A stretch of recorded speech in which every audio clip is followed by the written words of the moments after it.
Next, we want to account for the difference between when I spend money and when I get the benefit from that spending. So typically it's kind of hard to get estimates of this. Usually you do something like a marketing mix model or run some sort of experiment. I'm assuming that this is kind of the output of that experiment. I'm just kind of giving you the truth.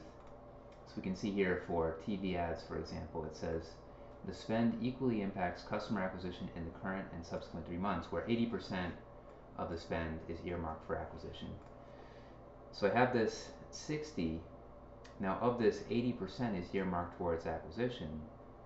So if I just take the 60 and multiply it by 0.8, I get 48. Now of that 48, what this is essentially saying is that 12 benefits quarter 1, 12 benefits quarter 2, 12 benefits quarter 3, and 12 benefits quarter 4. It equally impacts acquisition in those 4 periods. So this is really what we're trying to do, is we want to align acquisitions with the spend that created those acquisitions.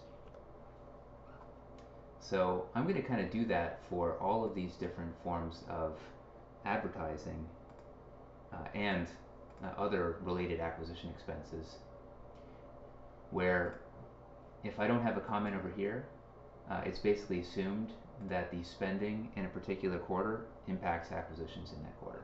So let's focus on quarter 4. Referral program, all of the benefit from spending on referrals in quarter 4 hits acquisition in quarter 4.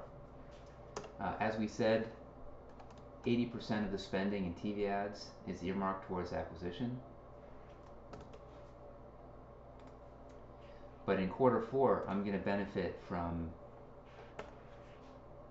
1/4 of the spending on TV ads from quarter 1, another 1/4 of the spending from quarter 2, another 1/4 of the spending from quarter 3, and another 1/4 of the spending from quarter number 4. Same goes for out of home, but out of home equally impacts acquisition in the current and subsequent 2 quarters. So I'm going to add the 80% of that spend that's earmarked towards acquisition and add 1/3 of the spending from quarter 2, 1/3 of the spending from quarter 3, 1/3 of the spending from quarter 4. New customer promos, that all hits in the quarter that the money's spent.